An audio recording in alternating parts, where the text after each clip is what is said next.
Jarum jam menunjukkan pukul 10.00 WIB. Natalia terbangun dari tidurnya yang nyenyak. Wah, selamat datang pagiku yang cerah, ujarnya. Langsung duduk dan beliaukan badannya ke kanan dan ke kiri. Akhirnya si putri tidur sudah bangun, ujar Alex yang duduk di sofa sembari membaca koran. Apaan sih pak? Ganggu kesenangan saya aja, ujarnya ketus. Ya Allah, kok gue bisa lupa sih kalau sekarang gue udah punya suami. Kata orang nikah itu enak, tapi bagi gue nikah itu adalah sebuah bencana, batinnya. Natalia yang masih terasa mengantuk kembali merebahkan badannya ke kasur, bertujuan melanjutkan tidurnya. Mandi, ujar Alex singkat. Saya masih ngantuk pak, 5 menit lagi ya pak, jawab Natalia memelas. Gak ada tunda-tunda 5 menit. Bangun dan mandi sekarang juga, ujar Alex tegas. Gak mau, saya masih mau tidur. Bapak gak tahu, saya gak bisa tidur sampai subuh, protes Natalia. Mau mandi sendiri atau saya yang mandiin, ujar Alex. Iya, saya mandi sendiri, jawab Natalia yang shock mendengarkan perkataan Alex. Ia segera beranjak dari tempat tidurnya, langsung melesat ke kamar mandi. Ih, si kampret dasar pria mesum, bikin gue kesel aja. Masa gue mau tidur 5 menit lagi gak dikasihnya? Dasar manusia yang gak punya perasaan dan hati, teriaknya di kamar mandi. Natalia tidak sadar bahwa ucapannya terdengar oleh Alex. Kamu bisa diem enggak? Ganggu saya baca koran aja. Kalau saya dengar lagi kamu teriak-teriak, enggak jelas kayak tadi. Jangan salahkan jika pintu kamar mandi saya dobrak, jawab Alex datar yang tetap saja menatap koran. Iya bawel, ketus Natalia mengumpat dan bersumpah serapah tentang Alex. Setelah Natalia mandi dan bersiap-siap untuk pulang ke rumahnya Alex, perutnya terasa sangat lapar. Tapi ia gengsi untuk mengatakannya. Ia berharap Alex bisa peka dengan keadaannya sekarang. Pak, kita mau kemana sekarang? Tanya Natalia. Kamu pura-pura lupa atau mendadak amnesia? Kamu masih ingat kan kayak apa saya di kantor? Saya tidak pernah suka mengulang perkataan saya, ujar Alex datar dengan raut wajahnya yang dingin. Itu kan di kantor pak, sedangkan sekarang kita lagi di hotel.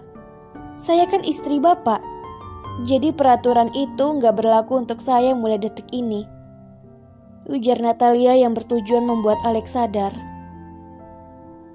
Oh iya, kamu benar, kita gak di kantor.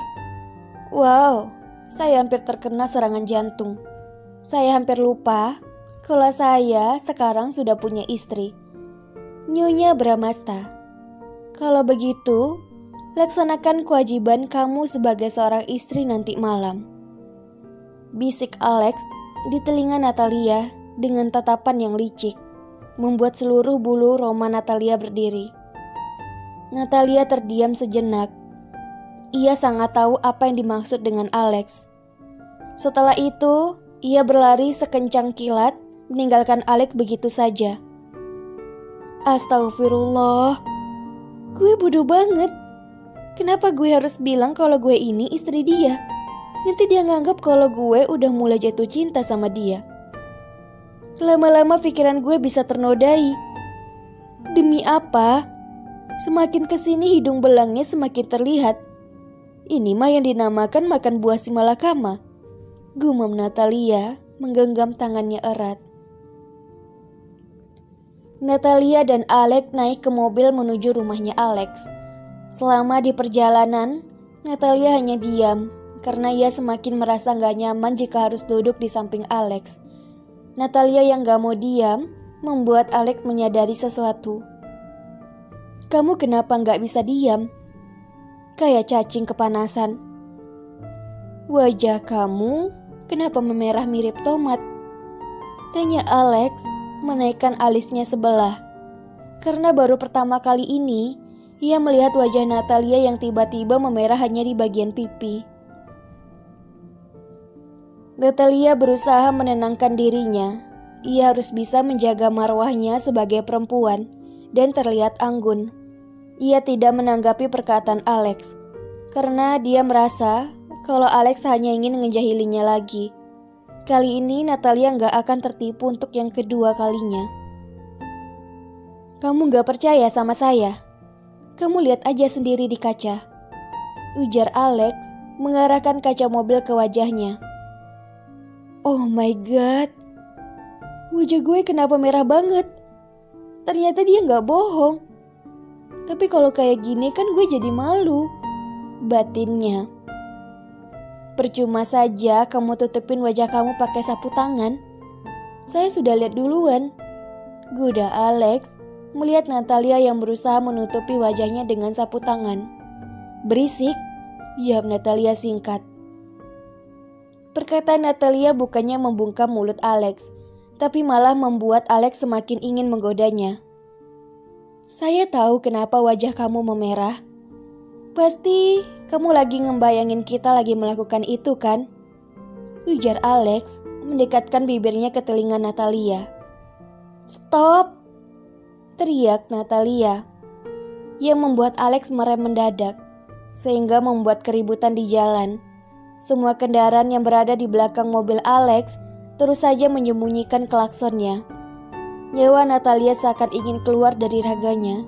Ia langsung memarahi Alex. "Bapak bisa nyetir enggak? Kalau mobil ini kebalik dan kita mati berdua bagaimana? Ya Allah, Bapak manusia atau bukan sih? Kalau kita ditangkap polisi bagaimana? Kita sudah mengganggu kenyamanan kendaraan lain," celoteh Natalia yang membuat telinga Alex merasa sakit. "Kalau kita mati berdua, berarti kita pasangan yang ditakdirkan sehidup semati," jawab Alex menatap Natalia. "Ih, saya lagi serius. Waktunya gak tepat kalau Bapak bercanda," protes Natalia, darahnya semakin mendidih mendengarkan jawaban dari Alex. "Saya juga serius. Yang salah itu kamu, bukan saya. Yang nyuruh saya berhenti kan kamu. Sebagai suami yang baik, tentu saya mematuhi perintah istrinya," jawab Alex datar. "Bapak ini bodoh atau pintar sih? Saya bilang stop itu bukan nyuruh Bapak berhenti mendadak di tengah jalanan kayak gini. Ini sangat berbahaya. Yang harusnya berhenti itu mulut Bapak yang berisik kayak bebek," jawab Natalia yang semakin kesal dengan tingkah lakunya Alex. "Oh, bilang kayak dari tadi," jawab Alex singkat, kemudian melajukan mobilnya dengan kecepatan standar. "Lama-lama saya bakalan jadi salah satu penghuni rumah sakit jiwa ngadapin Bapak kayak gini setiap harinya," ketus Natalia melipat kedua tangannya di dada. Alex hanya mengernyitkan dahinya. Kalau diperhatiin, wajah Alex merasa sangat puas sudah berhasil membuat Natalia marah-marah. Mungkin amarahnya Natalia salah satu bumbu-bumbu cintanya. Mobil mereka berhenti di sebuah rumah besar dan mewah. Dari luar saja sudah kelihatan halamannya yang luas dan dipenuhi dengan tanaman dan bunga yang bermekaran sangat indah. Alex turun diikuti Natalia di belakangnya. Untuk kedua kalinya, Natalia dibuat kagum melihat isi rumahnya Alex yang tersusun rapi dengan dekorasi rumah yang elegan. Salah satu yang bisa menjadi contoh dari sisi Alex, yaitu Alex memang tipe orang yang rapi dan bersih. Jadi tidak heran kalau rumahnya ini sangat bersih. "Selamat datang Nyonya dan Tuan," ujar para pembantu rumah Alex yang berdiri sejajar menyambut kedatangan mereka berdua. "Terima kasih," jawab Natalia dengan senyumnya yang manis. Sedangkan Alex hanya memberikan anggukan untuk membalas sapaan mereka. Sudah tidak asing lagi bagi mereka, karena tuannya memang bersikap seperti itu. Tetapi para pembantunya merasa ada yang janggal. Setelah tuannya menikah dengan Natalia, Alex sudah mulai ramah memberikan anggukannya. Ya, walaupun sedikit, tapi jadilah daripada enggak. Ini Natalia, istri saya. Saya harap kalian bisa melayaninya dan memenuhi semua kebutuhannya dengan baik. Bisa kalian pahami? Ujar Alex yang tegas seperti seorang pimpinan tentara yang sedang memberikan arahan pada bawahannya. Siap, bisa dipahami tuan. Jawab mereka serentak. Bagus, saya suka dengan kekompakan kalian. Sekarang kalian boleh bubar dan pastikan semua sisi rumah ini terlihat rapi dan kinclong. Tita Alex tegas. Baik tuan, siap laksanakan. Jawab mereka semua. Buset, ini rumah atau tempat berlatih para tentara? Kok gue merasa kalau ini bukan rumah ya? Mereka semua patuh banget sama si kepala batu. Gue kasihan banget sama mereka. Pasti mereka semua sangat tertekan dengan kearogansi kepala batu. Batinnya dengan wajah yang sedih melihat mereka. Kayaknya kamu cocok jadi patung. Sekalian aja ke sudut sana. Berdiri sejajar sama patung. Biar kamu jadi hiasan rumah saya seperti patung itu. Titah Alex yang langsung mengarahkan jari telunjuknya, yang melihat Natalia hanya diam dengan tatapannya yang terfokus pada satu titik. Kemudian Alex langsung pergi begitu saja naik ke atas tanpa mengajak Natalia. Nih orang, enak aja ninggalin gue dan nyuruh gue gabung sama patung anehnya itu. Sumpah, gue merasa kayak anak pungut di rumah ini. Batinnya.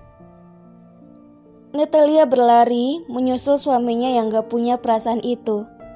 Sesampainya di pintu kamar, Alex mendekatkan wajahnya ke salah satu kamera.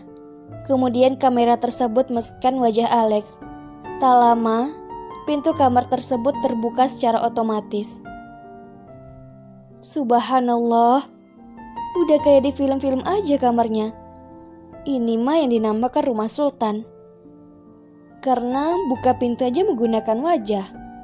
Batinnya yang merasa sangat kagum. Setelah pintunya terbuka, Natalia sangat kagum melihat isi kamar Alex yang begitu mewah dan luas dengan dekorasi sultan. Buset, ini kamar luas banget, kayak lapangan bola. Kalau dibandingin sama kamar gue, pasti terbanding terbalik. Orang kamar gue aja sebesar kamar mandinya. Batinnya kagum dengan kemewahan kamar Alex. Alex yang melihat tingkah laku Natalia yang seperti anak kecil, membuat ia ingin menggoda Natalia. Biasa aja kali liatnya. Nah, kalau seluas ini, kayaknya makin enak deh kalau kita mantap-mantapan. Ujar Alex dengan tatapannya yang menggoda. Plak, satu pukulan melesat di bibirnya Alex. Itu mulut bisa nggak dijaga? Rasanya pengen tak jahit tuh mulut. Apa bapak mau balas pukulan saya? Pukul aja sekarang juga. Saya nggak takut. Sekali pukulan, bisa saya laporkan ke polisi. Dan nasib bapak akan berubah setelah berada di balik jeruji penjara. Celoteh Natalia yang sudah geram dengan Alex. Oke, siapa takut? Saya jamin, suatu saat kamu akan merasa kehilangan saya dan merindukan saya, karena kamu hanya sendirian di rumah sebesar ini. Jawab Alex sombong. Daripada Natalia menanggapi nyinyiran Alex yang lebih parah daripada perempuan, Natalia masuk ke kamar mandi untuk membersihkan dirinya. Setelah selesai melakukan ritual dan konser tunggalnya di kamar mandi, menyanyikan lagu Korea, kali ini Alex enggak mendengarkan suara Natalia. Karena kebetulan kamar mandi Alex kedap suara. Natalia keluar dari kamar mandi. Ia melihat Alex yang tengah asik dengan handphonenya. Natalia yang penasaran dengan Alex, kemudian ia menghampiri Alex tanpa mengeluarkan suara sedikit pun. Membuat Alex tidak menyadari keberadaan Natalia yang sudah ada di belakangnya. What? Itu kan foto gue. Kok bisa ada di handphonenya?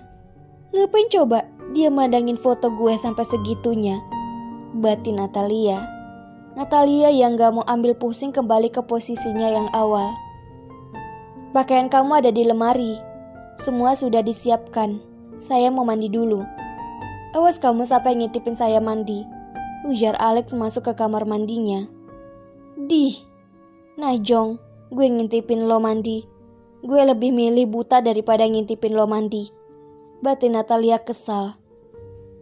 Natalia berjalan menuju lemari. Ia ingin membuka lemarinya, tetapi ia merasa bingung karena lemarinya terus saja bersuara. Siapakah Nyonya Tuan Alex Bramasta? Kode tersebut membuat Natalia semakin bingung, membuat ia melamun di depan lemarinya. Siapa ya Nyonya Tuan Alex Bramasta? Aduh, pokoknya gue harus segera dapatin jawabannya. Kalau enggak, gue enggak akan pakai baju selamanya, batin Natalia termenung selama 20 menit. Natalia Angelita, jawab Alex. Verifikasi kode Anda sudah benar. Kemudian pintu lemari tersebut terbuka secara otomatis. Hah? Itu kan nama gue. Lah, kok nama gue sih?